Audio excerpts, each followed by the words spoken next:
حضرت عمر رضی اللہ تعالی عنہ، جس کے پاک نام پر آج بھی مسلمان فخر کرتے ہیں اور کفار آج بھی ان سے خوف زدہ ہیں، یہاں تک کہ ان کے نام سے کفار خوف زدہ ہیں۔ حضرت عمر رضی اللہ تعالی عنہ اسلام لانے سے قبل نبی اکرم صلی اللہ علیہ وسلم کے سخت ترین دشمن تھے اور مسلمانوں کو اذیت دینے میں بھی بہت ممتاز تھے۔ ایک مرتبہ کفار مکہ نے، قریش مکہ نے اپنی ایک مشورہ میٹنگ کے اندر کہا کہ کون ہے جو محمد صلی اللہ علیہ وسلم کو قتل کر دے گا، جس پر عمر نے اس کام کے لیے خود کو پیش کیا اور کہا کہ میں قتل کروں گا، جس پر تمام لوگوں نے کہا کہ عمر یقیناً تم ہی یہ کام کر سکتے ہو۔ عمر نے کندھے پر تلوار لٹکائی اور اپنے اس مذموم مقصد کی تکمیل کے لیے نکل پڑے۔ راستے میں ان کی ملاقات حضرت سعد رضی اللہ تعالیٰ عنہ سے ہوئی۔ نبی اکرم صلی اللہ علیہ وسلم کے ایک صحابی حضرت سعد نے پوچھا، عمر کہاں جا رہے ہو؟ عمر نے جواب دیا کہ میں محمد صلی اللہ علیہ وسلم کی زندگی کا خاتمہ کرنے جا رہا ہوں، میں ان کو قتل کرنے جا رہا ہوں، نعوذ باللہ۔ جس پر حضرت سعد نے فرمایا کہ عمر، کیا تمہیں نہیں پتہ کہ محمد کے قبائل والے جیسے بنو ہاشم، بنو عبد مناف، یہ آپ کو بدلے میں قتل کر دیں گے؟ جس پر عمر اس تنبیہ پر غصہ ہوئے اور کہا کہ سعد، لگتا ہے کہ تم نے بھی اپنے آباء و اجداد کا مذہب چھوڑ دیا اور اسلام قبول کر لیا۔ یہ کہتے ہوئے فرمایا کہ چلیے سب سے پہلے آپ سے نمٹ لوں، اور ساتھ ہی تلوار سونت لی۔ حضرت سعد رضی اللہ تعالیٰ عنہ کی طرف تلوار سونت لی، اور حضرت سعد رضی اللہ تعالیٰ عنہ نے بھی یہ کہتے ہوئے کہ میں مسلمان ہو گیا ہوں، انہوں نے بھی تلوار سونت لی، اور قریب تھا کہ ان دونوں کے درمیان تلواریں چل جاتی اور جھگڑا شروع ہو جاتا، جب حضرت سعد نے فرمایا کہ عمر، تمہارے لیے بہتر ہے کہ پہلے تم اپنے گھر کی خبر لو، کیونکہ تمہاری بہن اور تمہارے بہنوئی دونوں ہی پہلے سے اسلام قبول کر چکے ہیں۔ یہ سن کر عمر مزید طیش میں آ گئے، غصے سے بھر گئے اور سیدھا اپنی بہن کے گھر کا رخ کیا۔ جیسے ہی اپنی بہن کے گھر پہ پہنچے تو گھر کا دروازہ اندر سے بند تھا، اور گھر کے اندر دونوں میاں بیوی حضرت خباب رضی اللہ تعالیٰ عنہ سے قرآن پڑھ رہے تھے، اور عمر نے گھر پہنچ کر دروازہ بجایا اور زور سے غصے سے اپنی بہن کو دروازہ کھولنے کا کہا۔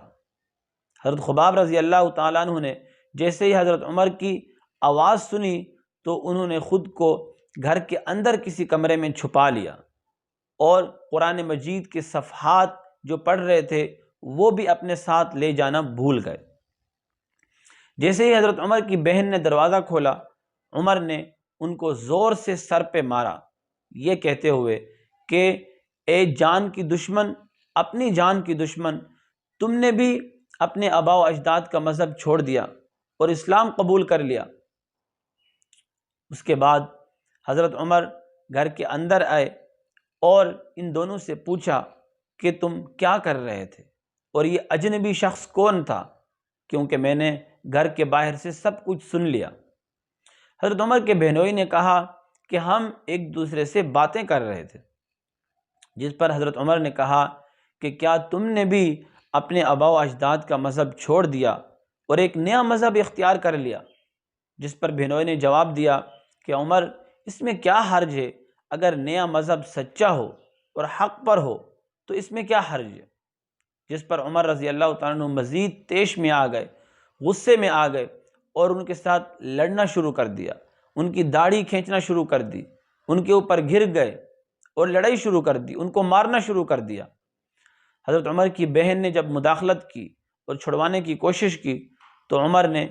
ان کو بھی مزید مارنا شروع کیا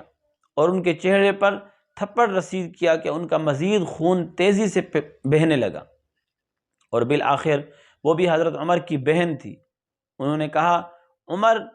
کیا آپ صرف ہمیں اس لیے مار رہے ہیں کہ ہم مسلمان ہو گئے؟ تو سنو، ہم مسلمان ہو گئے، تم جو کچھ کر سکتے ہو کر لو۔ اور اس کے بعد جیسے ہی حضرت عمر کچھ غصے سے کم ہو گئے، ٹھنڈے پڑ گئے، اور اپنی بہن کے خون بہنے پر کچھ شرمندگی بھی محسوس کر رہے تھے، اور حضرت عمر کی نظریں قرآن کے ان صفحات پر پڑی جو حضرت خباب رضی اللہ تعالیٰ عنہ چھوڑ کر گئے تھے۔ تو عمر نے کہا کہ چلیے دکھائیے مجھے یہ کیا ہے، جس پر بہن نے کہا نہیں، آپ ناپاک ہیں اور ایک ناپاک آدمی قرآن مجید کو نہیں چھو سکتا۔ حضرت عمر نے اصرار کیا کہ مجھے دکھائیے، لیکن حضرت عمر کی بہن اس بات پر راضی نہیں ہوئی کہ ان کو قرآن مجید چھونے دیں اور ٹچ کرنے دیں۔ بالآخر عمر رضی اللہ تعالیٰ عنہ اس بات پر راضی ہو گئے۔ انہوں نے سب سے پہلے غسل کیا اور پھر قرآن مجید کو پڑھنا شروع کیا، اور جیسے ہی انہوں نے قرآن مجید کو پڑھنا شروع کیا، یہ سورہ طٰہٰ کی شروعات کی آیاتیں تھیں، اور جب وہ اس آیت مبارکہ پر پہنچے، اننی انا اللہ لا الہ الا انا فاعبدنی واقم الصلاۃ لذکری، کہ بے شک میں ہی اللہ ہوں، میں ہی تمہارا رب ہوں، اور میرے سوا کوئی عبادت کے لائق نہیں، اور میری یاد کے لیے نماز پڑھا کرو۔ ان آیات مبارکہ پر جیسے ہی حضرت عمر پہنچے تو وہ مکمل طور پر تبدیل ہو چکے تھے، اور انہوں نے کہا کہ چلیے مجھے محمد صلی اللہ علیہ وسلم کے پاس لے چلیے۔ یہ سنتے ہی حضرت خباب رضی اللہ تعالیٰ عنہ اندر سے باہر آ گئے اور کہا کہ عمر تمہارے لیے خوشخبری ہو، اس لیے کہ کل جمعرات والے دن نبی اکرم صلی اللہ علیہ وسلم نے اللہ تعالیٰ سے دعا فرمائی تھی کہ یا اللہ، اسلام کو دو آدمیوں میں سے ایک کے ذریعے سے کچھ تقویت دیجیے، یا تو عمر یا تو ابو جہل، ان دونوں میں سے کسی کو اسلام قبول کرنے کی توفیق عطا فرما دیجیے۔ اور لگتا ہے کہ نبی اکرم صلی اللہ علیہ وسلم کی دعا آپ کے حق میں قبول ہو گئی۔ اس کے بعد حضرت عمر رضی اللہ تعالیٰ عنہ نبی اکرم صلی اللہ علیہ وسلم کے پاس گئے اور جا کر کے اسلام قبول کیا۔ یہ جمعے کا دن صبح کا وقت تھا۔ حضرت عمر رضی اللہ تعالیٰ عنہ کے اسلام قبول کرنے کے ساتھ ہی کفار کے حوصلے پست ہو گئے، لیکن تب بھی اس وقت تک بھی مسلمان تعداد کے حساب سے بہت کم تھے، اور تقریباً تمام عرب اور پورا ملک مسلمانوں کا مخالف تھا، اور